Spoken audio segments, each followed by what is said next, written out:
हमने direction test के अंतर्गत 6 रिलेशन से संबंधित प्रश्नों को हल किया।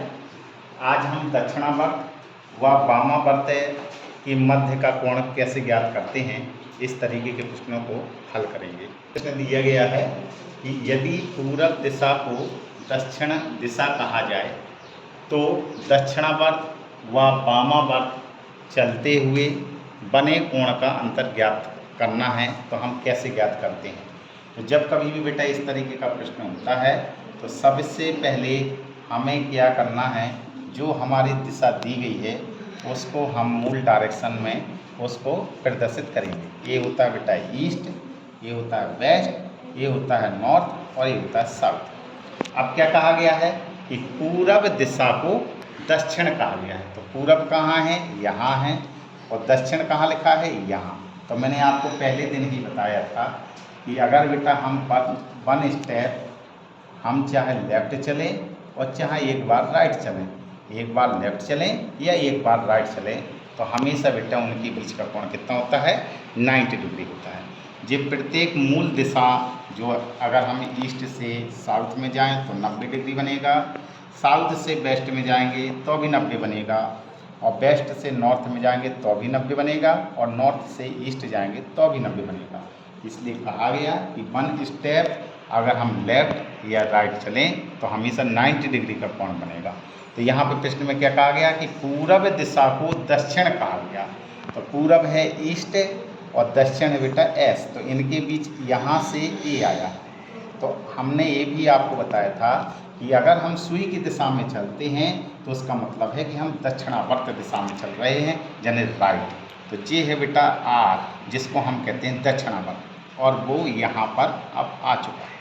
तो जहाँ पे अंतिम दिशा हो जाती है तो वहाँ से हम क्या करते हैं कि राइट, जितना राइट चला है उसका कोण ज्ञात कर लेते हैं, और जितना लेफ़्ट चलता है उसका कोण ज्ञात कर लेते हैं। तो हम सुई की दिशा में ईस्ट से अगर चलें साउथ की ओर तो कितने कोण बना रहा है, 90 अंश। इसका मतलब है कि दक्षिणावर्त दिशा में कितना अंश का कोण बना है दक्षिणावर्त में, तो दक्षिणावर्त दिशा में आर का कितना कोण बना है, 90 डिग्री। अब हम कहाँ खड़े हुए हैं, साउथ में खड़े हैं। तो हमें क्या करना है कि जहाँ पर खड़े हुए हैं अब उधर से हमें लेफ़्ट वाला कोण ज्ञात करना है। तो लेफ़्ट कैसे ज्ञात करते हैं, जब हम सुई की विपरीत दिशा में चलते हैं। तो सुई की विपरीत दिशा में क्या, कहाँ से चलना चालू किया था, ईस्ट से किया हुआ था, और कहाँ आए हुए थे, साउथ। तो यहाँ पर बेटा कितने डिग्री का कोण बन गया था, 90। अब हमें बेटा लेफ़्ट वाला देखना है, तो ईस्ट से चलेंगे तो एक, तो ये कितना होगा, 90। इधर से चले तो कितना प्राप्त किया, 190 प्राप्त किया।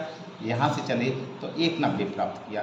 इसका मतलब है लेफ़्ट लेफ़्ट लेफ़्ट कितने 3L चले, कितने चले हुए हैं पूरा कोण, 90 90 90 180, 180 और 90 कितना होगा, 180। इसका मतलब है लेफ़्ट साइड में हम कितने चले हुए हैं, 270 अंश का कोण बनाया। कितने अंश का, 270। तो 90 90 कितना होगा, 180, और 180 में 90 जोड़ेंगे तो 270। इसका मतलब है कि वामावर्त दिशा में हम लेफ़्ट कितने चले हुए हैं, 270 अंश का कोण। अगर हमें कभी भी बीच का कोण ज्ञात करना है, बीच का कोण, तो बस बीच के कोण के लिए क्या करना है, आर में से एल घटा दो या एल में से आर को घटा दीजिए। जो ज़्यादा हो ज़्यादा में से कम वाला घटा देंगे। तो यहाँ पे आपको वामावर्त ज़्यादा कोण दिखाई दे रहा है, तो वामावर्त वाला कितना है, 270, यानी ये एल वाला है, माइनस का राइट वाला कितना दिया है, 90, और यहाँ पे मैंने आर लिख दिया। तो 270 से 90 घटाएंगे, कितना आएगा आपका, 180। लेकिन किसका आया है, एल का। एल का मतलब होता है वामावर्त। लेकिन आपसे तो सिर्फ कोण अकेला पूछा गया है, तो बीच का कोण कैसा होगा, तो बीच का कोण आपका निकला हुआ है 180 अंश। तो इस प्रकार से हम बीच का कोण ज्ञात कर लेते हैं। तो जब कभी भी बीच का कोण ज्ञात करना हो तो कुछ नहीं करना है, जिस दिशा से जिस दिशा हो जाती है उस दिशा में आ जाइए। उस दिशा से हम क्या करते हैं कि राइट का कोण और लेफ़्ट का कोण ज्ञात कर लेते हैं, फिर दोनों को घटा देते हैं। तो इस प्रकार से बीच का कोण आ जाता है। इस पर लिखा है, लिखा है कि यदि उत्तर पूर्व दिशा को पश्चिम कहा जाए तो दक्षिणावर्त व वामावर्त चलते हुए बने कोण का अंतर ज्ञात कीजिए। तो बेटा मैंने आपको बताया कि हमेशा आपको क्या करना है, जो भी प्रश्न में दिया जाए उसको सबसे पहले आप मूल जो मूल दिशा हैं उन मूल दिशा में इसको प्रदर्शित कर दीजिए। तो ये ईस्ट होता है, ये वेस्ट, और ये बेटा होता है आपका नॉर्थ, और ये होता है आपका साउथ। क्या कहा गया है? उत्तर पूरब। उत्तर पूरब का मतलब क्या है? उत्तर और पूरब इनके बीच में, इसी को हम क्या कहते हैं? उप दिशाएं कहते हैं। तो 4 डायरेक्शन में 4 मूल दिशाएं होती हैं और 4 आपकी सब डायरेक्शन होती हैं, जिसको हम उप दिशाएं कहते हैं। तो ये कौन सी है बेटा? NE, ये आपकी क्या दी गई है? उप दिशाएं। तो मैंने आपको बताया था, हमेशा कभी भी मूल दिशा से अगर हम सब डायरेक्शन में चलें, डायरेक्शन यानी कि उप दिशा, तो मूल दिशा उप दिशा से कितने अंश का कोण बनाती है? हमेशा 45 अंश का कोण बनाती है। तो इसका मतलब है कि जो मूल दिशा होगी हमेशा उप दिशा से कितने अंश का कोण बनाती है? 45 अंश का कोण बनाती है। तो आपसे कहा गया उत्तर पूरब जो दिशा है वो पश्चिम कहा जाए। तो उत्तर पूरब दिशा तो ये हुई, तो यहाँ से बेटा पश्चिम में चलना है। तो पश्चिम कहाँ है? यहाँ। इसका मतलब है कि हम सुई की दिशा में चल रहे हैं कि सुई की विपरीत दिशा में? तो हम चल रहे हैं बेटा सुई की विपरीत दिशा में। तो विपरीत दिशा में हम कहते हैं L। तो हमने कहा था उप दिशा और मूल दिशा के बीच में बना कोण कितना होता है? 45 डिग्री का, यानी 45 अंश। और हमेशा मूल दिशा से कितने अंश के कोण पर होती हैं? 90 डिग्री पर। तो इसका मतलब है यहाँ से लेफ्ट चली, ये भी L चला, तो पूरा कोण बेटा कितना चले हुए हैं? तो 90 प्लस में 45 बराबर कितना होगा? 5 और 9 4 13, यानी 135 अंश। L को मतलब होता है वामा। तो वामावर्त में कितना चले हुए हैं? वामावर्त में हम चले हुए हैं 135 डिग्री। ये होता है बेटा वामावर्त। तो वामावर्त दिशा में कितने अंश का कोण बना रहा है? 135 अंश। अब कहाँ पर आए हुए हैं? हम यहाँ आए हुए हैं। तो ये तो बेटा लेफ्ट का दिया गया है। अब हमको बेटा यहाँ पे जब आए हुए हैं तो हमको इतना ही हमें क्या करना है? दक्षिणावर्त दिशा में घूमना है। तो दक्षिणावर्त दिशा कौन सी कहलाती है? जो सुई की दिशा में चलते हैं। तो सुई की दिशा कहाँ से स्टार्ट करते हैं? जो आपकी पहली दिशा दी गई हो। पहली दिशा कितनी दी गई है? उत्तर पूरब दिशा।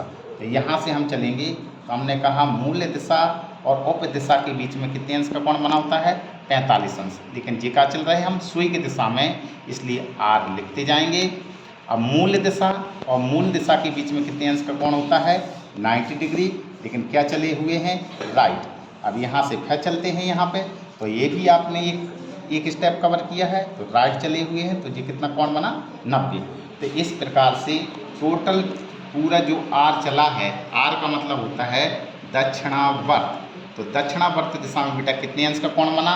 90, 90 और 45। तो 90 प्लस 90 और प्लस में 45, तीनों को जोड़ देंगे, कितना होगा? 5, 4 और 9 कितना होगा? 13, 13 और 9 कितना होगा? 22। ये आपका 225 अंश आया। अब यहाँ पे बेटा लिखेंगे आप, तो दक्षिणावर्त दिशा में कितना कोण बना हुआ है? 225 अंश। तो अब जरा देखिए बेटा, हमने बताया कि कभी भी बीच का कोण ज्ञात करना है, तो बीच का कोण ज्ञात करने के लिए सिर्फ आपको क्या करना है? R में से L को घटा देंगे या L में से R को घटा देंगे। जो ज़्यादा होगा, ज़्यादा वाले में से कम वाले को घटा दिया जाता है। तो यहाँ पे आप देख रहे हैं R ज़्यादा दिया गया है और L कम दिया गया है, तो आप घटा दीजिए। तो R का मान कितना दिया गया है? 225। L का कितना दिया गया है? 135 अंश। घटाइएगा, तो 5 में से 5 गया 0 और 12 में से 3 गया कितना बचेगा? 9। तो कितने अंश का कोण आया? 90 डिग्री। लेकिन कहाँ है? R का क्योंकि बड़ा है इसलिए R आ जाएगा, लेकिन हमें दिशा से मतलब नहीं है, हमें सिर्फ बीच का कोण बताना था। तो बीच के कोण को कहते हैं थीटा। तो थीटा कितना आया? 90 अंश। तो इस प्रकार से हम बेटा कभी भी हमें बीच का कोण ज्ञात करना हो, दक्षिणावर्त और वामावर्त के बीच बने कोण का अंतर ज्ञात करना है, तो सिर्फ हमें क्या करना है कि उनका दक्षिणावर्त दिशा में जितना घूमा है वो कोण ज्ञात कर लेंगे, वामावर्त दिशा में जितना चला हुआ है वो कोण ज्ञात कर लेंगे। फिर बीच के कोण ज्ञात करने के लिए जो ज़्यादा है, ज़्यादा में से कम वाला घटा देंगे। तो इस प्रकार से हम बीच दक्षिणावर्त व वामावर्त चलते हुए बने कोण का या बीच के बने कोण का हम अंतर ज्ञात कर लेते हैं।